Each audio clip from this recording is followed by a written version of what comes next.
I'm Harry Murray. I want to share with you some of the things I've learned about trout fishing both here in the mountains of Virginia and all across the United States. In fly fishing for trout, a very important part of the game is having the right tackle for the type fishing you plan to do. We have smaller rods that we use with the smaller flies. Everything is geared to the size flies we throw. In a mountain stream, throughout the country, we're going to use fairly small flies, 14, 16 flies. That, again, calls for the size line that would balance with those lighter flies. The size 3 line is ideal. Having made that decision, then you need to choose a rod that will balance with that particular line. This particular rod is 6 feet 10 inches long, breaks down into 3 pieces, and handles the number 3 line. The delicacy of the rod, the shorter length of the rod, will let you fish mountain streams anywhere in the United States. As we get into larger streams, we go into larger flies, need a larger line size. That compels us to use a larger rod to balance with a bigger line size.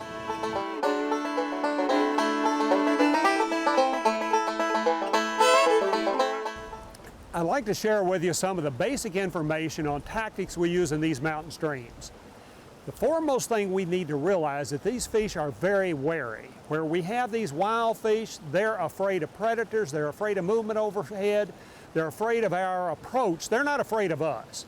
But when they see movement, they're gone and we don't have a chance to catch them. With that in mind, it's imperative that we approach all these mountain streams upstream.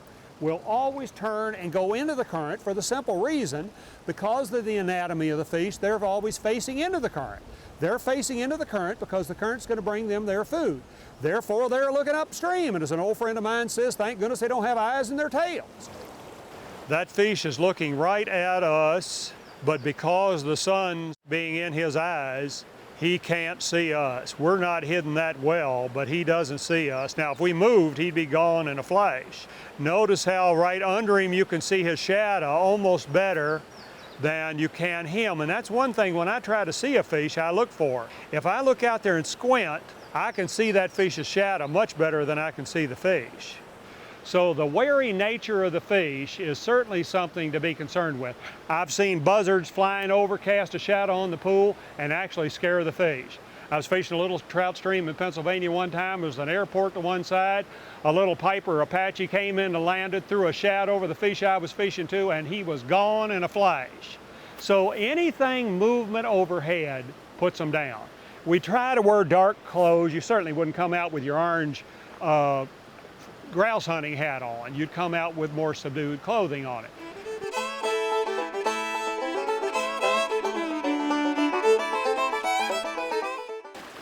The casting for these little mountain trout streams is different than you might use in some places because the feeding stations are so compact.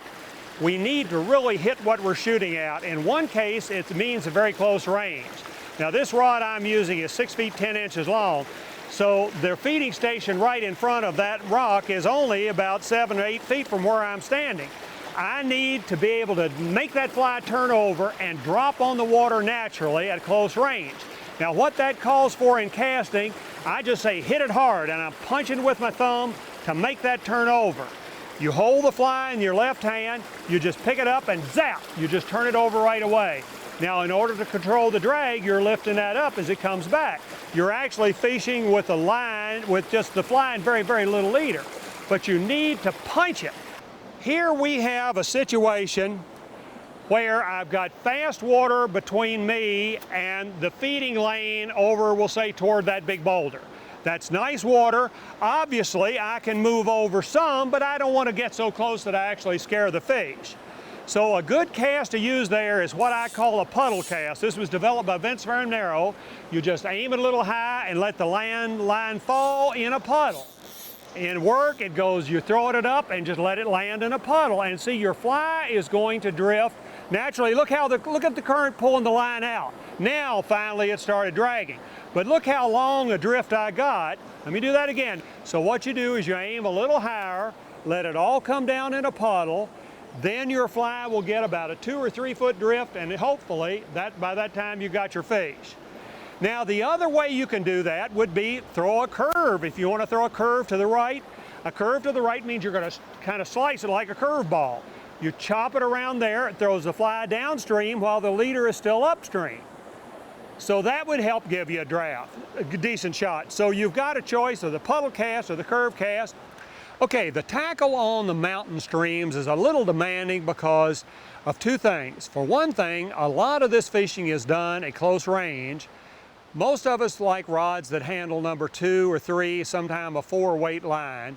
3 is probably ideal because we need accuracy at close distances.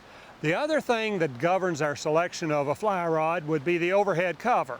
With a lot of trees hanging down in the way, 7.5 feet is as long as you can go with any degree of comfort. And again, most of us like rods that are even shorter than that. This happens to be a rod that's 6 feet 10 inches long, breaks down into 3 pieces, and then handles a number 3 line. This is the one we call the Murray's Mountain Trout rod. But this is an ideal rod because not only does it short, but it gives accuracy at close range. Now the reels we like is something that's durable. This happens to be a little hardy reel in which the spool itself sits down inside the cage of the reel. If I fall down and hit that, as you can see I have hundreds and hundreds of times, that catches the fall and doesn't damage the spool itself. But there are a lot of good lightweight reels around. You want a reel that would certainly be under 4 ounces. Closer to 3 would be better. So a rod that would be, say, 6.5 to 7 feet long, that'll handle a number 3 line, a lightweight reel under 3 ounces. Most of us use double taper lines, or you can use your weight forward. It's just a matter of personal preference on that. The leaders I like are 9 feet long, compound, knotted, tapered leaders. I'm not crazy about the knotless and the others. I like a knotted, tapered leader. In the spring, this time of the year, I'd probably be fishing 4 or 5X. As we get into summer and the flies get smaller, I'd go down to 6X. When I'm using nymphs, I'll use the same rig, but I put 2 scientific angler indicators in there. This is something that Whitlock and I worked on a long time ago, and we finally got Howard West to put them on the market, and now Scientific Angler sells those. The leader I'm using today is what we call the bright butt leader. It's a 9-foot compound tapered leader. We attach it to the fly line with a needle knot. We have 4 to 5 feet of fluorescent amnesia in the butt section. Then we get down to about the middle of the leader. We taper that with blood knots all the way down to the tippet. The tippet would be approximately 3 to 4 feet long. See, that's tapering all the way down to the fly. Then we have the fly attached on that with whatever knot you like, the improved clinch or the bend turl or whatever's easy. But in the spring, we'd be fishing 4X, 5X because we're using fairly good sized flies. As we get into the smaller flies, the smaller beetles, the smaller ants in the summer, we'd still be using the same leader, except now we'd be tapering down to 6X, and maybe in demanding situations with the size 22 black ant, you may even go down to 7X. That all depends on the stream you're fishing. But a compound, knotted, tapered leader, 4X, 5X, 6X will cover a majority of your needs in these mountain streams. There are a lot of flies that we could choose from on these mountain streams. We're here in the springtime, and I know the quill gordons are hatching and the March browns are hatching. Because of the water temperature and the water level, I'm going to be using some of these flies. One definitely that I like when the quill gordons are hatching would be the Mr. Rapidan dry fly. That was one I designed probably 20 years ago just for this hatch. Now, the March browns are also out. That's another fly we'll be fishing with today. March brown is the largest mayfly on many of the eastern mountain trout streams. Very, very big. Looks like a young hummingbird. Now, we've got a number of caddis that are hatching. I'll be using elk hair caddis today. We'll also have a number of terrestrials around the stream, so I'm going to be using one of these flying beetles that I developed a number of years ago. But there are 4 flies that would be excellent to use in any of these mountain streams in the spring. On all of the flies I use, as soon as I get them tied onto the leader, I get my tweezers or my eyebrow tweezers or my big hemostats, and I mash the barb down. I do that on all my flies, dries, nymphs, streamers, the whole work. Then I go with my little hook sharpening file and sharpen the hook very, very carefully. I do this even on a new hook. Sharpen that real carefully, trying to create a triangular point so I don't miss them on the strikes. And I may do that, every 15, 20 minutes while I'm fishing. That is, resharpen them. So that way, if I get a strike, I'm going to have a pretty good chance of setting that hook.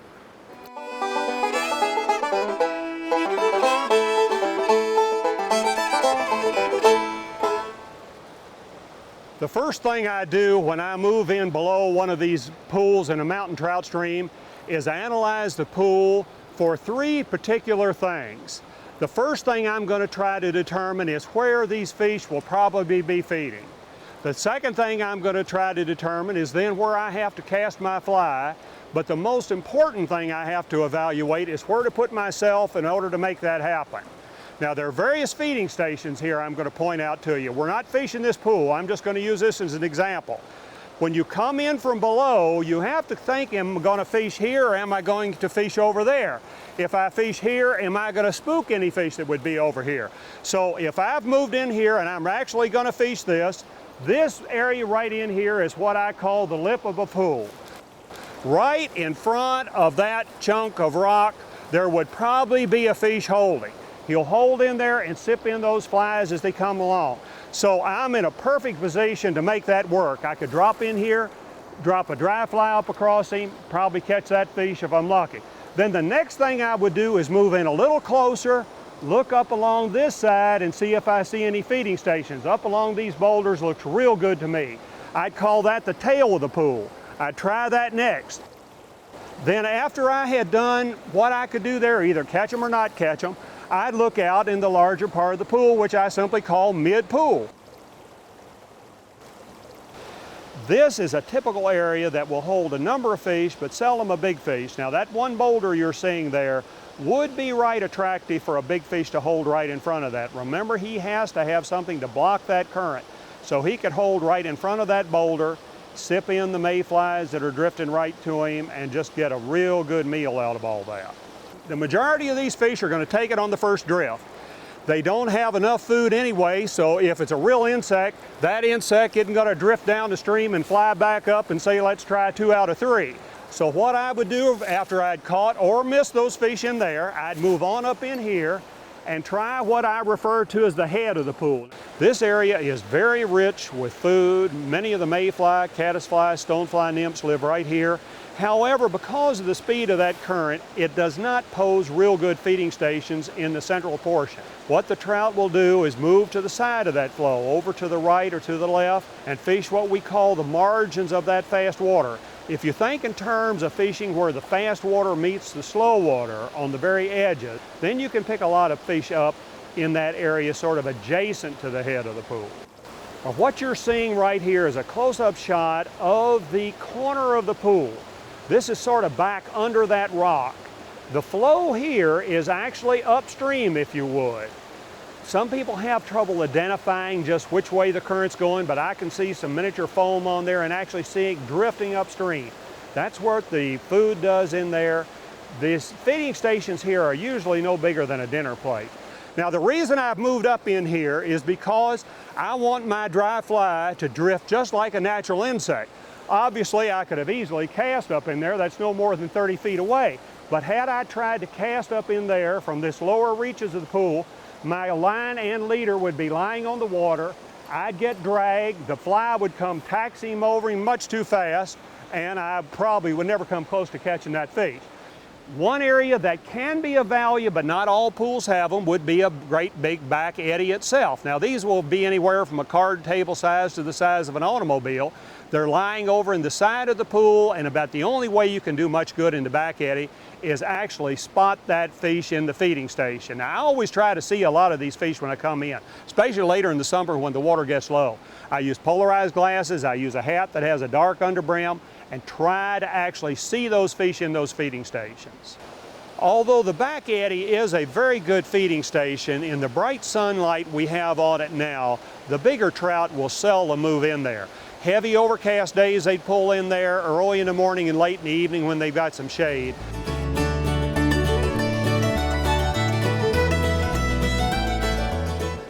At this time of the year in this tight mountain stream, we've got quill Gordon mayflies hatching, some blue quill mayflies, March browns are just starting, and we've got some little yellow stoneflies hatching.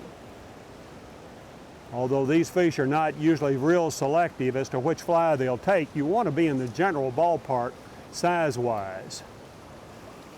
Going to drift a couple right along the side of that main current coming in, right along the head. They won't be in the heaviest current because that's just too hard for them to hold in.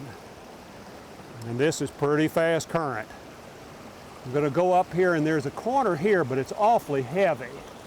See, it's very important that I bridge that fast current with my rod tip so I don't get drag. If that current grabs my leader and pulls it out, I don't have a chance. Oh, there he was, and I missed him. I couldn't tell what size brook trout that was, but he came up to it. Again, the appeal with those corners is the fact that it's fairly easy to hold, and there's quite an abundance of food there. Certainly there's an abundance of food in the heavy riffle. That fly is starting to drown, so I'm going to bring it back here and false cast it. Bring it back and blot it on my dry fly patch. Now, having squeezed the water out of it like that, then I go to my liquid dry fly floating, which again, being a pharmacist and run the fly shop, I make my own. This is one we call the Murray's dry fly floating. But I dress that, and that helps it. But you always have to blot a fly dry before you dress it, or you're just defeating yourself. When I come into the lower part of a pool like this one above us, the first thing I do before I move out of my tracks is try to evaluate the various feeding stations. There's a possibility here on my left in what I would call the tail of the pool, although in all honesty that looks very shallow. I'm going to try it. The large boulder in front of me, they could easily hold in front of that. The large boulder to my right, there's a possibility where some current comes in around the left and also coming around the right, and there's possibility back here. Oh, this is a little deep for hip boots. I use hippers in these mountains because in many cases I'll walk in several miles, and that's not real comfortable with chest-high waders. But occasionally I do get in over the top of my hippers. Another reason I like the hippers is I'm not real wild about these rattlesnakes and copperheads, and I often think maybe that'll slow them down. All right, there's a little lip on this thing right between these boulders. Ah, there he was. Again, now that fish is a year older. That's a 2-year-old male brook trout, and he was lying right in the tail of that pool. Oh, he got off, so we don't have to worry about him. But that was about a 2-year-old male brook trout lying right in the tail of that. See, they don't get enough food, but they don't want to hold in a real heavy current. They want to get the maximum amount of food with the least amount of effort. So he could hold right in front of that boulder and get every mayfly that was coming by. Not going to be here, plenty of food coming by. The heaviest flow that you can see right here, plenty of food coming by. There isn't going to be a trout holding, and that's too fast for him. He'd literally swim himself to death. Now, as I move in here, I'm going to see what's lying in front of this boulder to my left. And notice I'm not casting out over the pool. Maybe nobody home. See, I'm drying my fly back here. See, if I'd false cast out over that pool, I'd scare those fish sure as the world. Put one just a little further up. See, I'm only casting 10 feet from where I'm standing. Nobody there. And again, they'll take it the first time they see it. They do not have enough food. And if that's a real mayfly, they're going to get one shot at that mayfly, and that's it. And after that, the mayfly is gone. So realizing that when we're fishing, it behooves us to make our first cast our best cast. If you put it up there and get drag, which is the unnatural action of the fly being pulled by the current, you're not going to do much good. You drag it over him, and not only will he not take it, but I've actually seen him run. That's a fairly deep pool for a mountain stream, but I'm going to shoot a couple dries up in the lower part before I try this on the right. I'm in a good spot. What appeals to me about this is the fact that I'm pretty sure I'm getting a drag-free drift. It might be too deep for the fish to come all the way up. They have to feed in an effective way. They have to gain more food value from the food they eat than the energy required to capture it. Now see, it's starting to drown on me, so I'm going to come back here and dry it off and then go a little bit to the right. I'm covering every bit of that pool back here in the lower end. If we had a fairly heavy hatch, these fish would be more inclined to look up. As I say that, here's this caddisfly, adult caddis crawling across the rock in front of me. We're a little early, and we're here in mid-morning. We're a little early in the day to get good hatches of mayflies. They usually come on most of these streams, these mountain streams throughout the whole country. Most of them come on in the middle of the afternoon. There are some exceptions, but and he missed the fly. I was surprised he came out of water that heavy. That's a beautiful pool. Now down in the Smokies, that pool would have a lot of nice sized rainbows in it. Over on Abrams Creek, there are many pools that just look like that in Abrams Creek. If you were up in the Adirondacks, there are a lot of pools that would look like that would have a lot of nice browns in them. In this part of the country, we're living primarily on brook trout. And these are all wild stream bred fish. All right, now let's turn to the right and see if anybody's back here that I haven't spooked. As I say, he's not going to be in the heaviest current. I'm not even going to bother with that. That would be, there he was. He was back there and I hadn't spooked him. And again, that's a small fish. I don't know why we're catching small fish only here this morning, but that's what we're into. But the same tactics. The big ones may be a little more wary, but that's a small male brook trout. He's 2 years old, but the same tactics it takes the little ones will take the big ones. The only thing is the big ones may be more wary, may want you to play the game a little bit more perfectly with regard to scaring them. I think I'm going to try the tail of that pool just to be on the safe side. Make the cast and get the rod tip up in the air right away. Try to delay that drag. There he is, lying right in the corner. I'm pretty sure that would be the biggest trout in that pool, and he was lying right in there getting that food that was coming back downstream to him.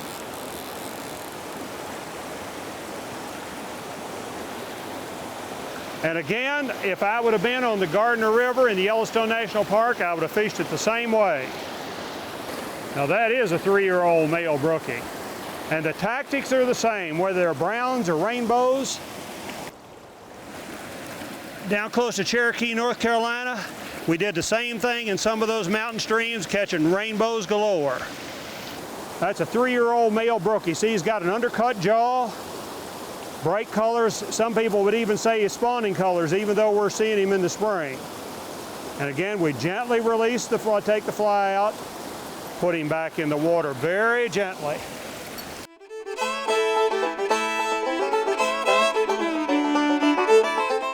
In many of the pools that are so heavy with the current and the depth is so great that you can't get them up on dry flies, you can go to streamers or nymphs. Now this happens to be a streamer I have on here. This is the olive strength. What I like to do there, even though that nymph has weight in the body, I like to put a size BB split shot about 6 inches above it, and that helps it get down on the bottom. And with most streamer fishing, you're actually trying to feel the strike. We use our indicators on there to help us see if we're getting the depth, but you're actually trying to feel the strike on the streamer. Oh, let's try the real heavy stuff. Even with a bead head nymph and a split shot, I might not be getting down up there. That is deep water and that is heavy water. There he was, a little more fortunate than I thought I'd be. Lying right, he would never have seen. You could have a whole herd of mayflies drifting over that guy and he would never have looked up. There's no way in 4 feet deep water he's ever going to come up and take a dry fly. But now that's a male. Now that's a real dark male too, even though he's not as big as the one we just had. That guy is 4 years old. The males are darker. They have a little bit of an undercut jaw. Now there'll be some males that are this age that would approach 10 inches, but a 10-inch brook trout in these mountain streams is a big brook trout. Now, not true if you're into streams with rainbows. I'm going to show you a little different technique here. There's something that I got from old Charlie Brooks out in West Yellowstone, Montana, that we ended up calling the Brooks technique, and it's in Charlie's last book. I adapted to our technique here, and I call it swing nymphing. And a swing nymphing, you're going across the stream, and you're trying to feel this strike. The secret on swing nymphing is that you're setting yourself up right beside the productive looking water. Now, why do I feel swing nymphing would be more effective there than upstream dead drift nymphing? Well, for one thing, it's too deep for me to wade over there. Upstream dead drift, you ought to try to go upstream or maybe up and across at a very narrow angle. That's too deep for me to get over there. So it looks good right in here. I'm going to drop my nymph upstream about 10 feet above it, give it time to get to the bottom, and then I'm going to swing, swing, swing, and try to feel that strike. Now, my responsibility here is to swing at the same rate it's coming back, because here I'm going to try to feel the strike. Upstream dead drift, I'm going to try to see it. So here we go. I'm shooting it out in there, and I'm not fishing it now. I'm just letting it get down to the bottom. Now I'm going to swing, swing, trying to feel that strike. Here I'm using, there he was. Wasn't a very big one, but he was doing what he should have been doing. What I'm using these indicators for, yeah, he got off. What I'm using these indicators for here is sort of a depth gauge. I know that first indicator is 2 to 3 feet above it, so if I look out there in water that's chest deep and I can't even see that bottom indicator and I can just barely see the top one, I know my fly is down in there. Now, I'm not relying on those to see the strike. I'm going to try to feel the strike. So swing nymphing, old Charlie Brooks, here we go, upstream, splat. Let it get down on the bottom, and I'm going to swing, swing, try to feel. Well, this is very effective on the Madison River. Now, I don't know. And don't ever assume you've hit the bottom. You feel any kind of bump, you assume somebody's got it in his mouth. Sure, you're going to hit the bottom some. You should hit the bottom some. But I personally have trouble discerning between the fish and the bottom. And if I feel any kind of bump, I'm going to set the hook. I've replaced my nymph with a little streamer, just more as a matter of curiosity. In the small mountain streams, you really don't have to fish streamers a whole lot, although there are sometimes they're effective. Seldom would we go any bigger than a size 10. In fact, I have the Murray's Olive Shrimp size 10 on here. Size 10 or 12 streamer in these mountain streams would be the right size. Now, what I've done here is rig the streamer with a split shot above it, and I still have my 2 indicators above that. 2 different techniques I use here. One is what I call a bounce retrieve, where I'm casting up into the current. Now, this is not like dead drift nymphing, although I'm going up into the current. I'm casting up in there and just kind of bounce, kind of like jigging it along. I'm pulling up with a rod. About every 3 or 4 feet of the drift, I'm pulling up with a rod, let it cast up in there and let it get down, and then I'm lifting with the rod tip. What I'm trying to do is mimic the action of a real minnow that's sort of wounded and drifting along with the current. Bounce retrieve. This is very effective in the small stream. Now, you always want to go upstream in these small streams. Oh, I don't know if it's the bottom of the fish. You always want to go upstream in these streams, because even with the volume of water here, if we went downstream, tried to wade downstream, we'd scare these fish. So I'm bouncing along the bottom, bounce, bounce, bounce, bounce. It looked pretty good to me, but somebody didn't think it looked good. And I'm up in the heavy stuff now. That streamer does have lead in the body. I've got a split shot 6 inches above it. And I'm down in there. Again, I'm using these indicators now to let me see if I'm down in there, and I'm good and deep down there. Now, the one technique that we used with the nymph thing here will work with streamers. I'm going to set myself up right across from some of that real heavy water, and I'm going to do basically the same technique as what I call swing nymphing. When I put a streamer on, I might move it a little faster, and I call it sweeping a streamer. Make sure I don't have any debris on it. No, nothing. All right, what I'm doing here is shoving it up into that heavy stuff. Now, I'm letting it get down, and I'm sweeping that right. Oh, I don't know. Could have been. Shoving it up in the heavy stuff, let it sink, and then I'm sweeping that right along the current. Now, I'm trying to feel this strike. Shove it. Oh, there he was, and I felt him just as I was getting ready to pick it up. I got tight to him and felt the bump at the last minute. But see, that's a technique in sweeping a streamer or in the swing nymphing that you can't achieve with the upstream dead drift. You could possibly with a bouncer tree, but see, that was right on the bottom. Now that's a male brook trout. He was about 3 or 4 years old. So you start talking about a brook trout that's approaching 10 inches, that's a big brook trout. But that was on that sweeping a streamer technique. I'm coming into the tail of this beautiful pool. A lot of times these fish will hold right along the edge of the main flow, basically where the fast water meets the slow water. They will not be in the heaviest current, but they'll be along the edge of it. There's too much current out there for them to fight, but they want all that food that's going to come down there. So what I'll do, I'll start at the lower reaches of the pool, run my fly right along that interface where the fast water meets the slow water. I'll gradually work my way up the pool, covering all of that interface. I'm not going to cast out in there. I'm not going to cast way to the right. But I'm going to ease my way up and cover that fast interface, right where the fast water meets the slow water. Sometimes you'll pick up 2 or 3 fish along that whole edge. Now, even if the currents are going squirrely, you still want to try to drift your fly right in those places. And occasionally you may want to reach up to overcome a current here. But you want your fly drifting right along that very edge.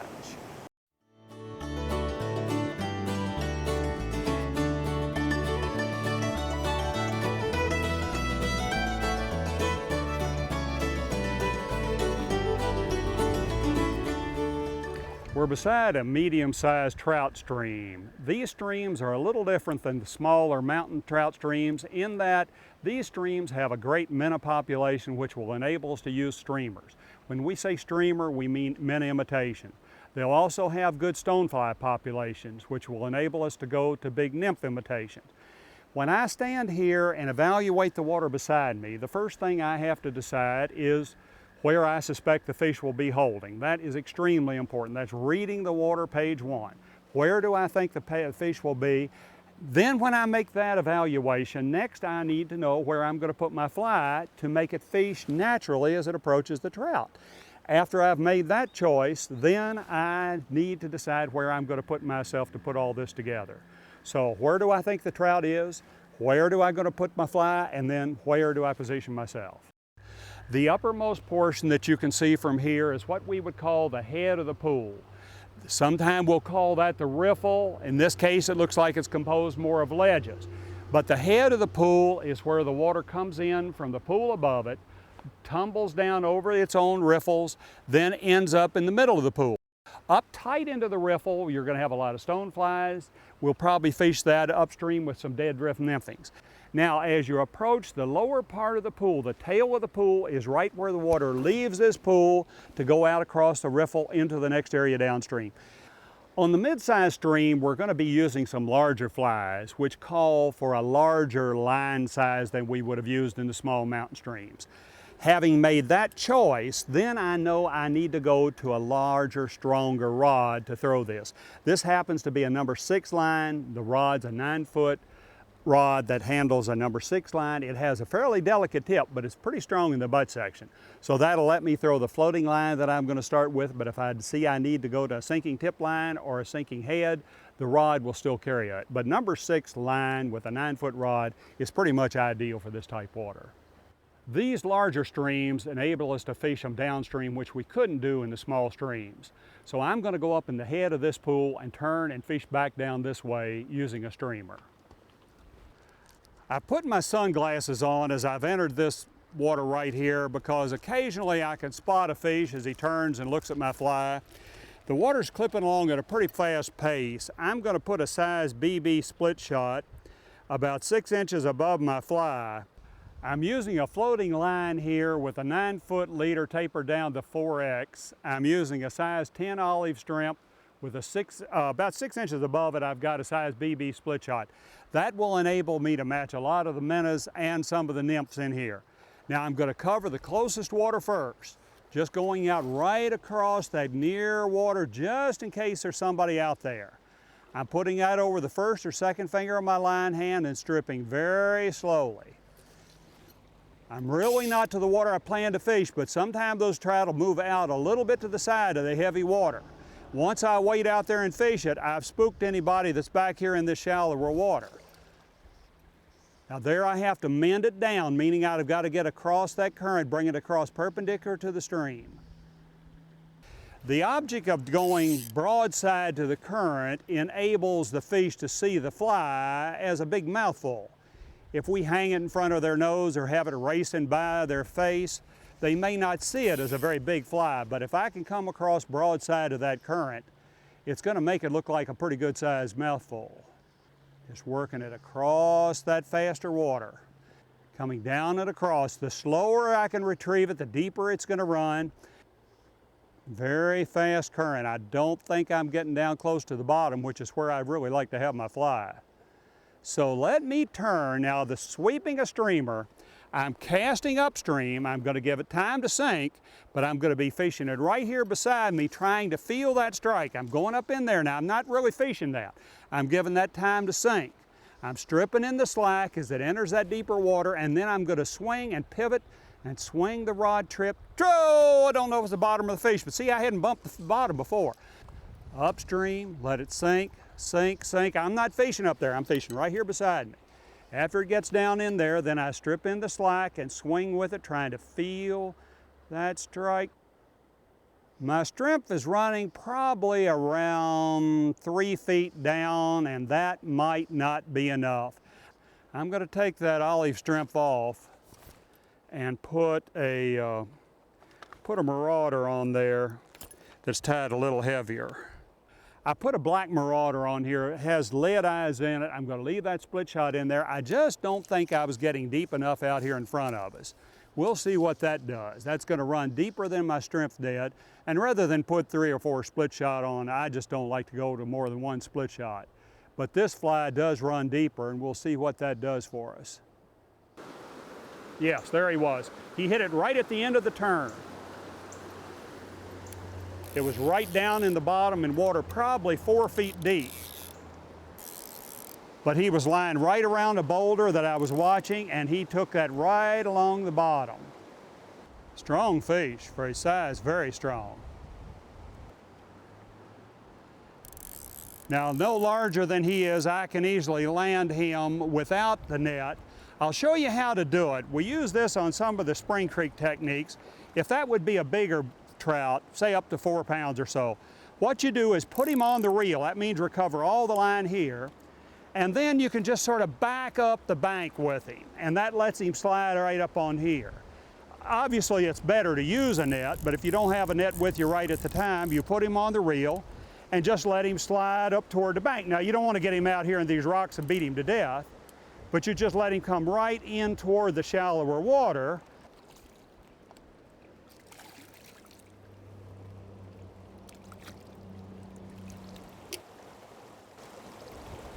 Using my hemostats, I just go in and zap it out, and he's good. And then we'll come back and try to catch him another day. As I'm doing this, I'm keeping an eye out to see if I see any trout coming up and feeding on the surface. If I do, I'd go to dries with them, but I haven't seen a trout rise anywhere, so I'm going to stay with the underwater flies.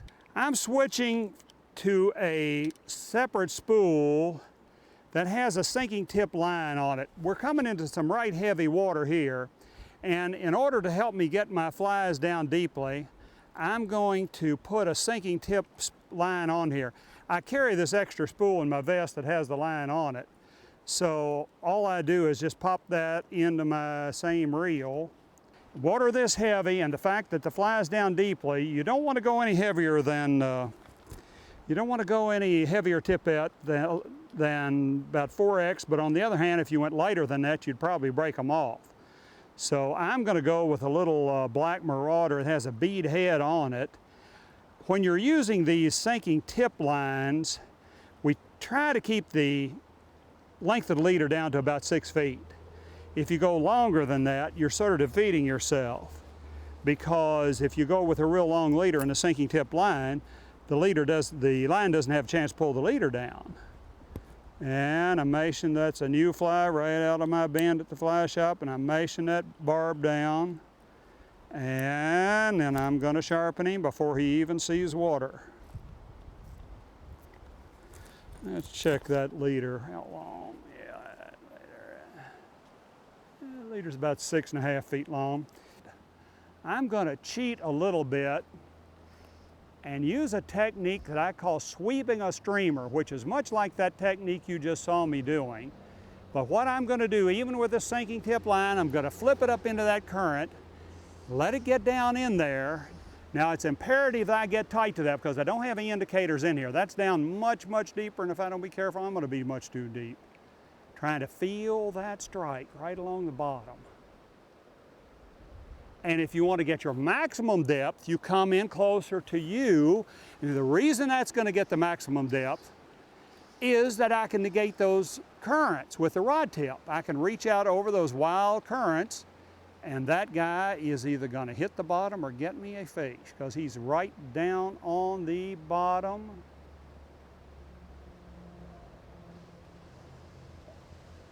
I'm going to go right back up tight again. Go up in real tight. And so I'm actually fishing it right in through here. I'm giving that time to sink. Get tight to it. Now you must get tight between the fingers of your rod hand and the fly so you can feel that strike. You've got to feel it. You can't see anything. All that sinking part's down in there with it. And as you do this, you're easing your way downstream. This was old Charlie Brooks's technique. In fact, we ended up calling it that after many, many years. We called it the Brooks technique. And Charlie would shove that thing up in there, give it time to sink, and Charlie ended up with his rod tip sticking up straight up in the air. We always said, Charlie, the only way you can hook a fish is fall over backwards, but he was so cognizant of controlling this drag that he wanted to act like his fly rod was 15 feet long. Now, sink tips are rated with Roman numeral 1 through 5. I like a sink tip 3, which you might say is a medium. No, I'd say it's a fast sinking tip. Back in the old days, we called it a high D sink tip. That was the word many, many years ago. But they're rated 1 through 5. The 1s and 2s, there he is. He was right behind that heavy boulder, and I don't think that guy would have touched it on a floating line. He hit it just as it swung down below that boulder. Now see, I've got him on the reel. I'm letting him pull against there. Now I reel with my right hand. I'm right-handed and I reel with the right hand. That's strictly a matter of personal preference. The reason I like to do that is I can recover the line faster. A lot of right-handers prefer reeling with their left hand, the justification being that they don't have to change back and forth. Well, I've got him on the rod. I'm going to bring him in just a little closer. Now that's a brown. The last one I had was a rainbow. Get him in and keep a good bend in the rod. That's because if he's hotter than you think, and he takes off, you can fight him, you can let the rod tip do some of it. Get the net down in the water. Get the net in the water. Now don't chase him like you're after butterflies, but bring his head, bring him down there. He's still a little green. Bring his head over and then you just land him like so. And see, he nailed that marauder coming right across that heavy ledge. And we keep him in there and then we'll just slide that hook out and back in the water and away he goes. Certain things will work that at the time you really don't know why it worked as well as it did. Now, in order to continue growing as an angler, you should try to figure out why those things work. Just saying, oh, dum-dum went for that and he wouldn't go for the other one, that doesn't cut it. You won't learn much that way. When you hit a winning technique, try to figure out why you're winning. We were fishing a little mountain stream. Well, actually, it was kind of a cross between a mountain stream and a meadow stream. And my friend had a little inchworm pattern on his leader. And we'd been fishing all day and he was ready to go and he's kind of leaning out across the fence. And he didn't realize the fly, he wasn't fishing, he was just waiting for me to finish. And the fly was kind of bouncing down across the water. Lo and behold, he caught an enormous brown trout right out from under the bank under his feet. And he had some appropriate words about his ancestry. But anyway, he says, well, I'll try that again. Lo and behold, he caught another brown right out from under his feet doing the same thing. Come to find out, we saw a lot of these little inchworms hanging down from trees and along the bank, and those browns were tight back under that bank, feeding on those inchworms that were suspended on their little web. And what my buddy was doing was duplicating exactly what nature was doing. And he had a ball working down that bank, staying back away from it and just catching those fish like crazies on his little inchworm.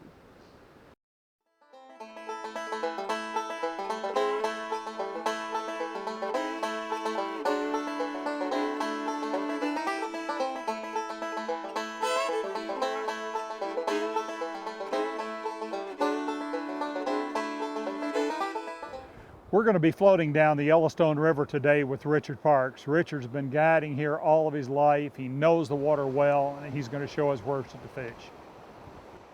We're in mid-October floating the Yellowstone River. This section of the stream has cutthroats, some rainbows, and some browns. The water temperature this morning is running from 50 to 55 degrees. The insects are not real active yet. Therefore, the trout aren't real active, but as the day warms up, we'll probably see more activity on the insects. This time of the year, we can expect a pretty good little blue-winged olive, Baetis hatch. That'll get the trout going, and then we should be able to catch more fish as the day progresses. What I'm having Harry aim at here basically is the significant current line that's closest to shore. That's acting as essentially as a conveyor belt, bringing whatever there is to feed on to them. So they'll stick to that seam of the current line. And it moves in and out along the shore depending on the configuration of the bottom, where the shore is. Right here now it's fading out into the river quite a ways because it's behind a little point of rocks. I'm trying to get the boat stuck. Took dry, Richard. Yep.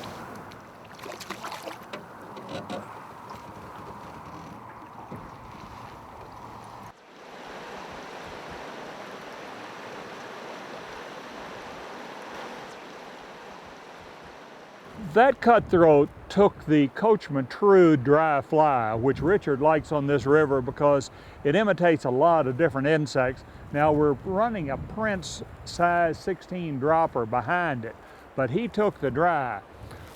But after we catch it, I feel it's very important to blot that dry very thoroughly to get the water out of it. Now I have already washed the fish slime off of it and then go back on it with another coat of dry fly float. There are a lot of good silicone creams, and you work these into the hackle and into the wing, and I like to work some on the leader too. One big difference I see in the larger streams here in the west compared to the smaller mountain streams we find in the east is that these streams are actually large enough that we can approach the fish from above. We can float down on them the way we are with Richard today. We can get in the stream and wade downstream and fish streamers to them. Our streams in the east are so small that if we did that in the average mountain freestone stream in the east, we'd scare those fish to death. We're getting a little more sun. The day itself is probably 10 degrees warmer than when we first launched, and that will warm up the river as well. Not as fast as the air warms, but one of the consequences is we are seeing a little more action. Well, Richard certainly read that one right. He said he'd be right beside the boulder. He said put the fly above the boulder. I put the fly above the boulder, and up came the trout.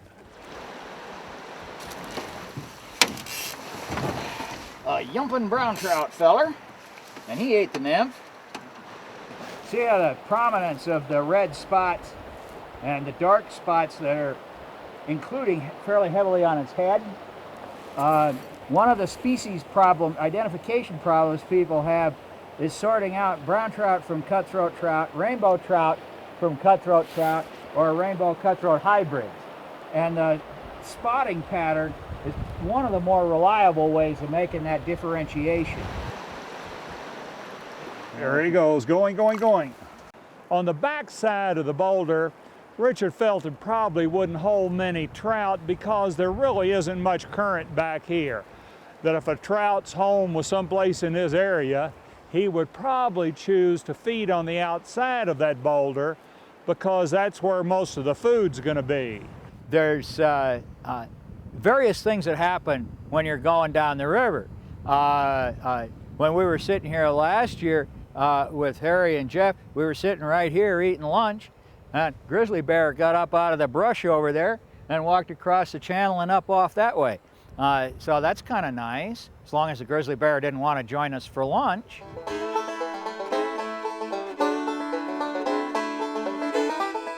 I'm casting up into the current, sort of up and across. Now that cast went almost directly upstream. I wanted to run it through some of this faster water right here. but I'm going up and across about a 45-degree angle, so my fly is drifting right along the edge of that current. And it's drifting back almost beside me, and I'm watching as it's coming back down. And we're searching along. Now that one was on the inside. This one I'm putting a little bit further out.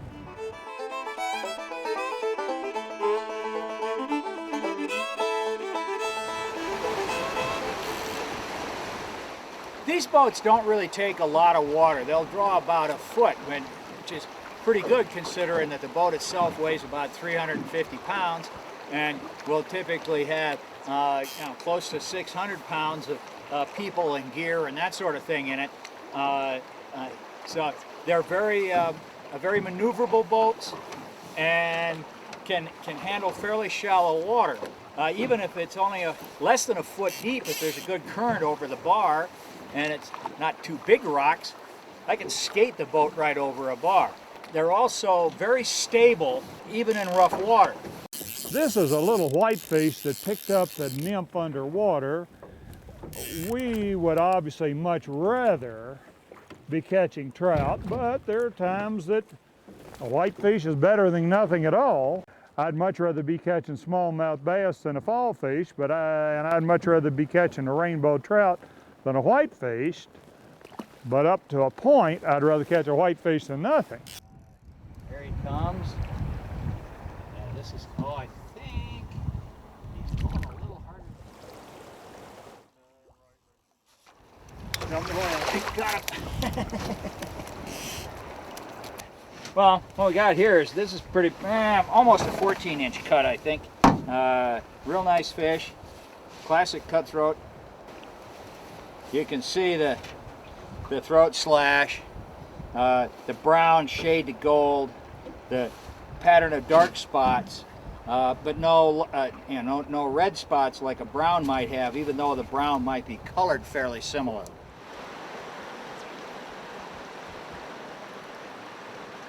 I just love these cutthroats because they're native to this country. They're such beautiful fish, and they just remind me a lot of the native brook trout back in the east. The fish that we're fishing for aren't really on the bottom as much as they are stacked along the seam line that we've talked about before, vertically in the water. They want to be just on the slack side of that current, so they don't have to work really hard to stay there, but are very close to the edge of the seam that is acting as a conveyor belt for the bugs and the food. We're drifting down the river. I'm casting a minnow imitation, a streamer, in against the bank, and I'm stripping with my line hand to make that act like a real minnow.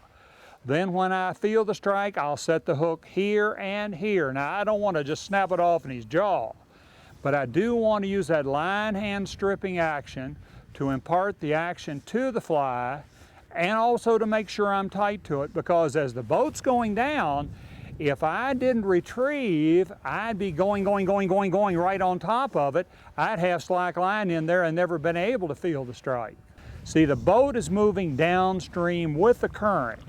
And even though I'm casting out at a slight angle ahead of the boat's still gaining on it. So I have to strip pretty significantly there to make sure I'm tight to him. A little old hand twist retrieve won't cut it. Even when I'm going straight in against the shore, I'm going to use that line hand strip.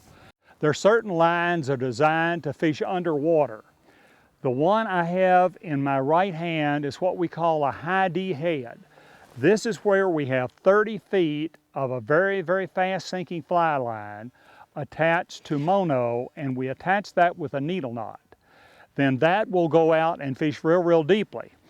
The one I have in my left hand is what's referred to as a teeny 200 sinking line.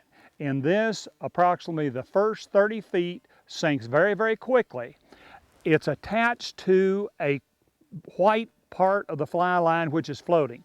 This part right here floats, this part sinks and goes down very quickly. This is the teeny 200.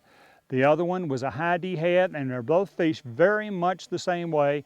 The primary goal is to fish streamers right on the bottom of the river. Now I'm going to show you how to use these lines that we were just discussing. We're going to fish streamers on the bottom of the river right in front of us.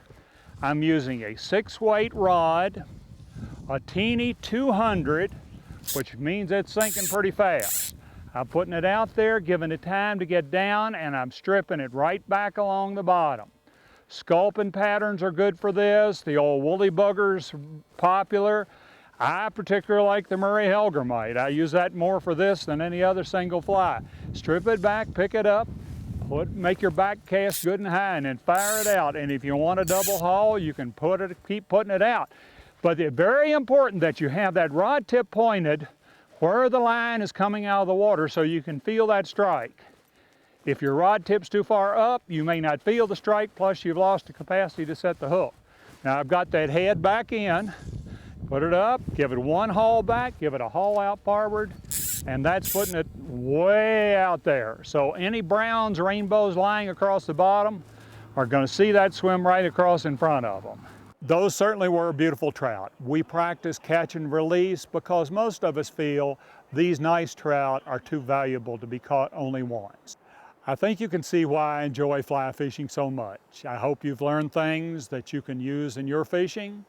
As I travel, I've seen some of the most beautiful places on earth. I hope you can do the same. Good luck in your personal fishing.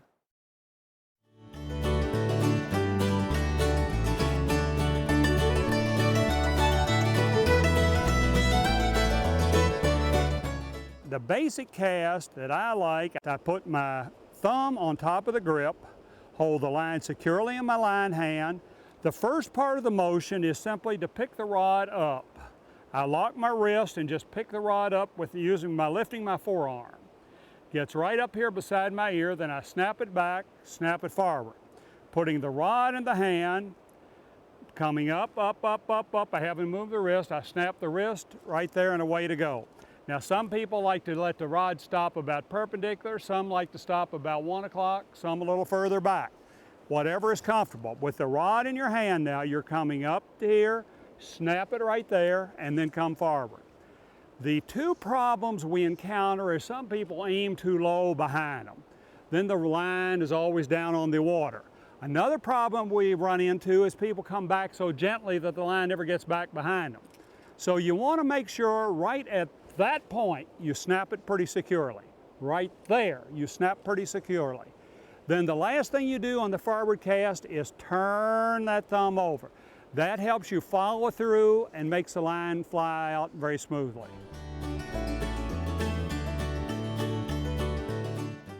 A roll cast is a very valuable cast to use when you cannot make a cast behind you. You have trees behind you and you can't make this cast. So what you do is you come up here to 1 o'clock with the rod tip, extend the rod up in the air, making sure that you stop. It's imperative that you stop because that becomes the back cast, that surface tension. Once you've got it up there, you just punch forward and away it goes. Very simple, but very, very effective. I'm going to show you a technique that we can use to get underneath tree limbs. For instance, with that little snag in front of us drooping down on the water, that's a back eddy, which is a perfect place for a trout to feed. But if I make an overhand cast, I'm going to hang in those limbs sure as the world. What we do there is just basically a sidearm cast, where the rod is kept down parallel to the water, and you just push the fly back under it. The line is held in the left hand, my thumb is on top, and I'm just going to shove it back under. See, that went right back under that tree limb and gave me a perfect drift. It's just a basic sidearm cast. Zap, right back under there, and that's drifting naturally with the current. Zap.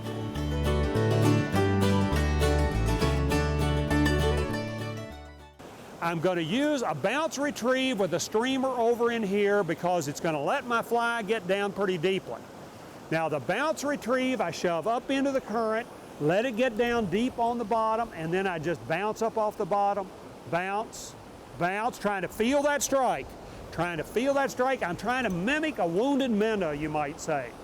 As that's swimming along the bottom, I'm bouncing that up off the bottom, and I'm going to try to feel that strike.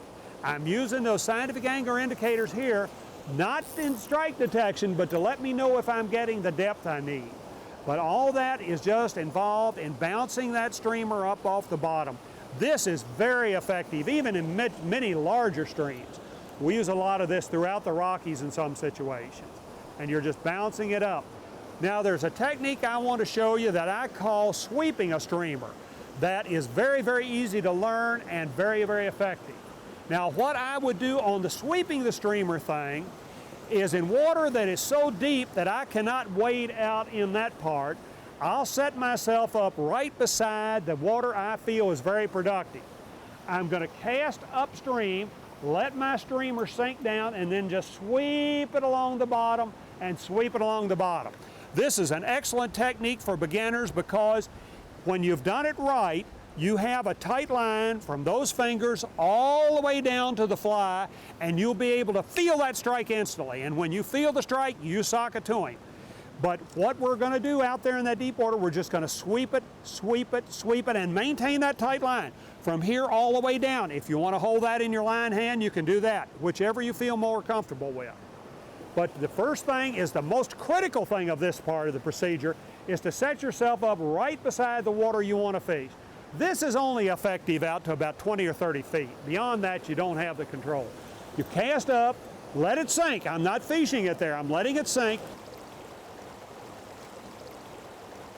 Sweep that along the bottom, sweep it along the bottom, sweep it. I'm trying to feel that strike. Many of the beginners in our trout schools, early in the year when we have a whole lot of water, this is the technique they do best with. Sweep that along the bottom, and you can feel that the second he takes it. Now that doesn't mean you're going to react fast enough to set the hook, because he's in a second or second and a half, he's going to know he made a mistake. So how fast I am, that depends on me, but I'm going to know I get it. But I'm going to sweep that right along the bottom of that pool.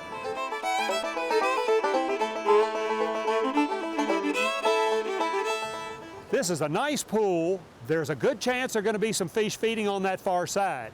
However, there's a very, very fast current between me and their feeding lanes. They're going to be lying on that far side where the fast water meets the slow water. But I've got to negate these heavy currents in the middle.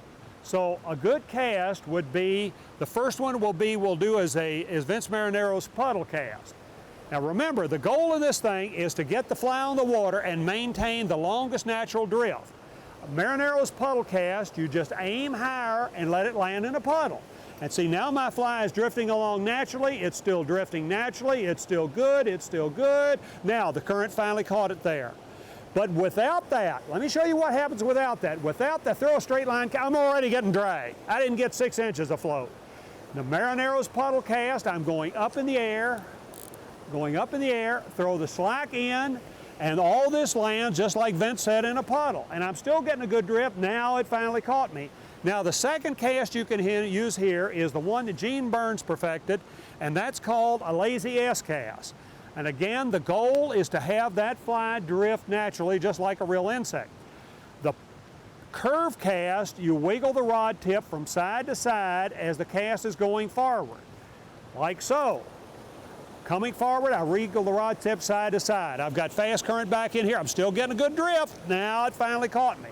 But as I go forward, I'm going to wiggle the rod tip from side to side. If my fast current is way out there, I'll wiggle the rod tip early in the cast. If my fast current is back here, I'll wiggle it late in the cast. Now let me show you how to put the slack far over. There it goes, I'm wiggling way out there, I'm throwing the slack in, I'm still getting a good drift, there it finally caught me.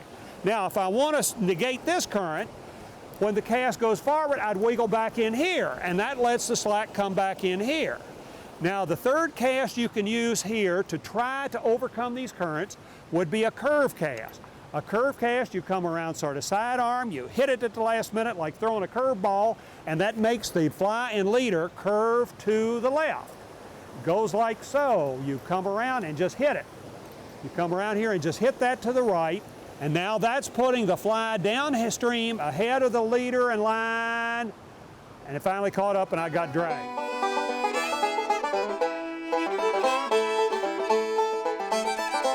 All right, I'm going to drift a dry fly right across that current, but I've got to reach up with the rod tip in order to negate those heavy currents between me and my fly.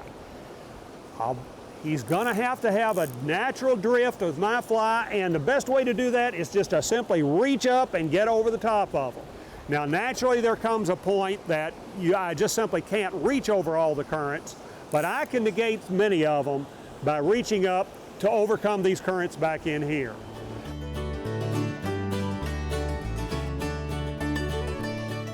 I try to always have the tip of the rod pointed where the line's coming out of the water when I'm fishing down and across stream. The reason for that is sort of twofold. For one thing, it enables me to feel that strike so much quicker than if I had the rod tip pointed out here or back in here. It enables me to feel it right in those fingers of my rod hand. Then, once I detect that strike, having that tight line, the rod coming out of the water, right where the line's coming out of the water, then I can use the whole rod to set the hook.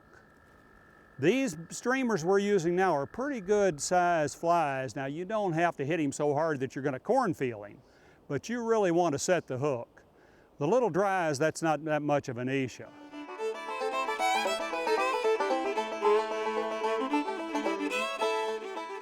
Let's say you've just bought this new reel and you need to rig it completely. Let's walk through those knots. The first thing that'll go on there is your Dacron backing. We use 20 or 30 pound test for this. The first knot you'll tie here is just a simple granny knot in the very end of it. I just tie the simple granny knot there, duck through there the second time, and pull that down securely. Then I go around the arbor of the spool. This is referred to as an arbor knot, which is nothing more than a simple slip knot. But you're going to go in through like so.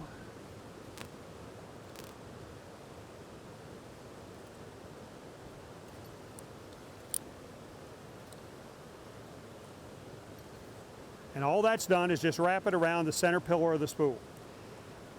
Take that and tie a simple slip knot.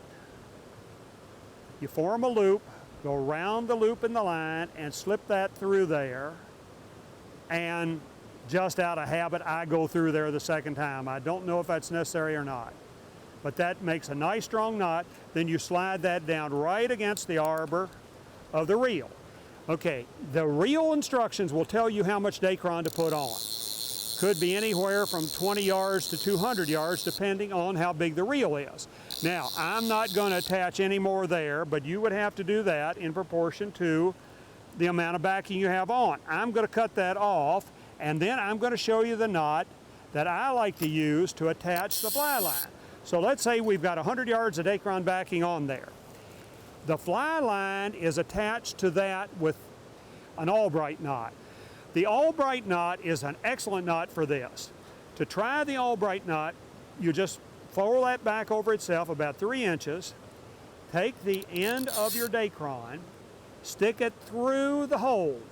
Remember now, all I did was form a loop in the end, stick it up through there, come back toward your fingers and wrap about 6 or 8 wraps, maybe even 10 wraps on a big saltwater rig or a big steelhead rig, wrapping it back toward the very end of the line. I sort of spread that open a little bit, go through opposite of the direction you went through. Pull that down.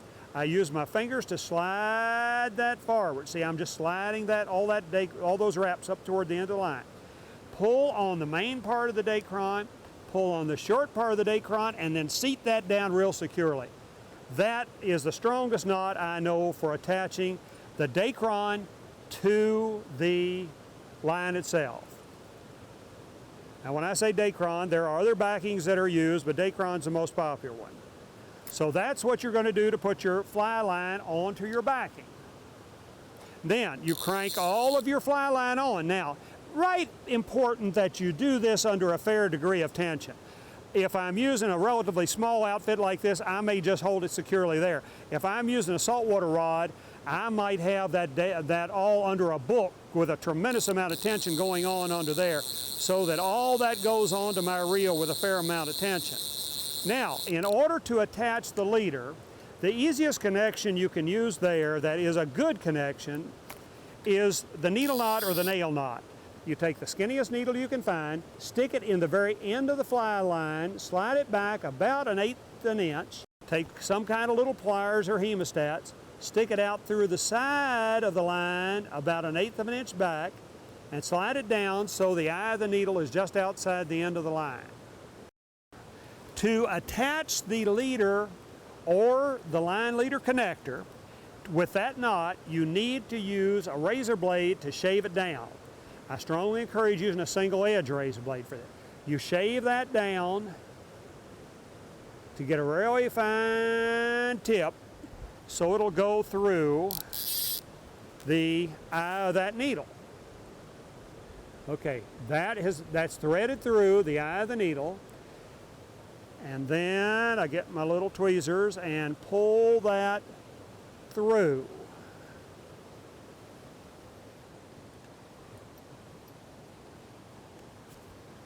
Now, what we've done there is put the mono through the line itself, pulled it out on the side, and now at this stage we tie the same knot that you would if you were going to do the nail knot, sometimes called a tube knot. But here it's going to slide through the guides a whole lot easier. Now, what I do here is get a big-eyed needle. Take a big-eyed needle and put this adjacent to the end of the fly line. Come up here about 3 inches with your dacron and start wrapping. I'm going to start wrapping right in front of that. I'm going to wrap right in through there. Wrap back toward the end of the needle. About 4 wraps. Stick that through the eye of the needle. Pull the eye of the needle through the whole knot. Now you got to be careful here that it doesn't get away from you. Pull that down so it comes down. I use my thumbnails to slide that right back against the knot. I pull on that part, I pull on bows, and just look what a nice, neat little knot that has made. Very strong, that will never break. This is 22/1000 of an inch mono, and I construct my leader from there on.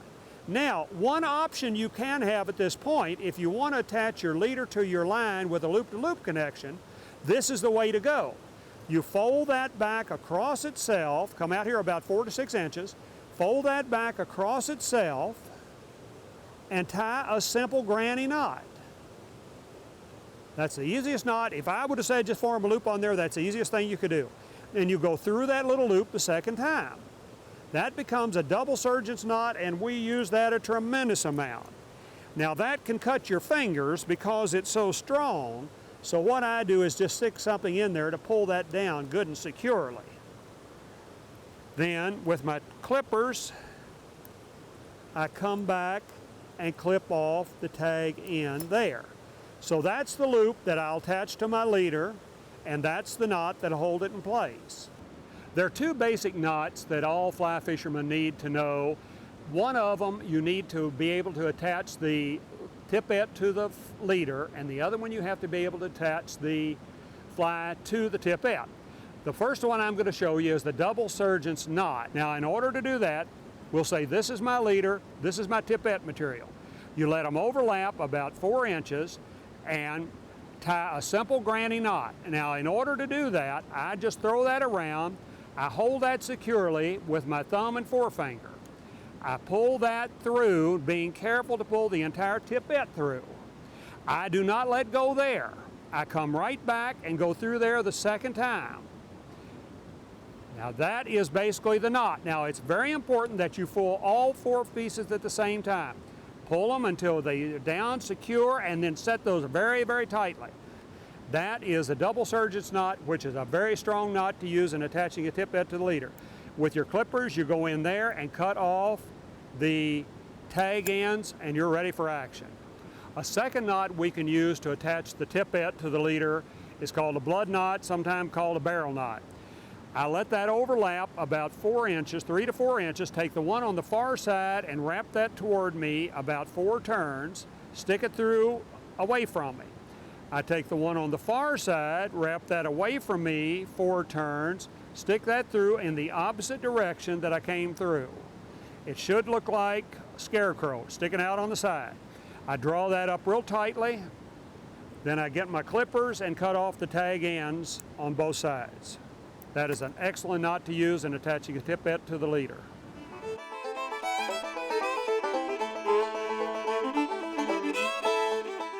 It's warmed up considerably since we started fishing this morning, and I'm going to part with my lightweight jacket here, but I never go into these mountains without a jacket because the temperature can change so drastically when you're in the backcountry several miles from the car.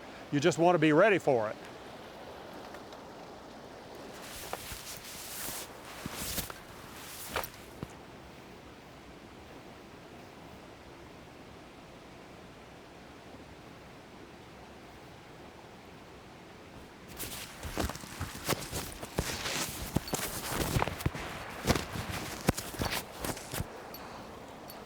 In fact, that sort of brings to mind the necessity of carrying a little bit of everything when you're in the backcountry.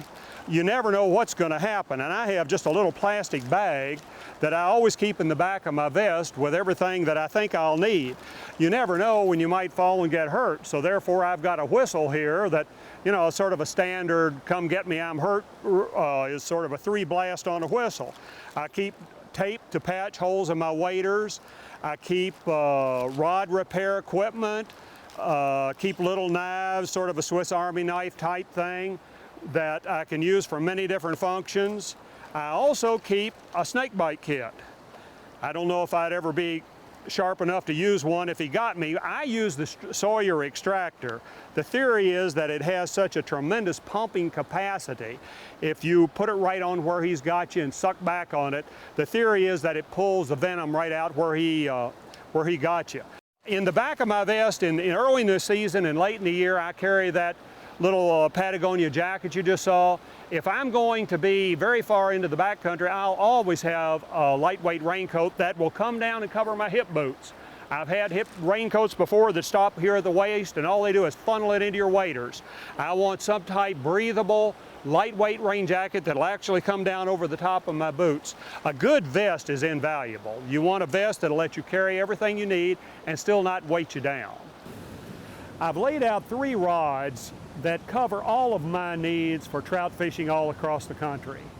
The one on the left is 6 feet 10 inches long, handles a number 3 line. I use this on most of the mountain streams throughout the United States. The length helps me duck under the tree limbs carefully. The line size lets me handle any size flies I want to cast. The next one over is a 7.5 foot rod that'll handle a number 4 line. I use that in a little bit larger stream anywhere in the United States. Could be on the East Coast, could be in the Rockies. That, carrying a number 4 line, will carry a little bit larger fly. The longer length gives me a little better drag control. This particular rod is a 4-piece rod, which of course makes it easier to carry if you're getting on a plane or if you're traveling in a relatively small car. The third rod I use a whole lot is a 9-foot rod that handles a number 6 line. Now, I use this throughout the Rockies and any place I'm encountering a large stream that I may have to go to a large streamer. I'm very comfortable throwing streamers as big as a size 6 on that. And the longer length lets me have better drag control than the shorter rods would.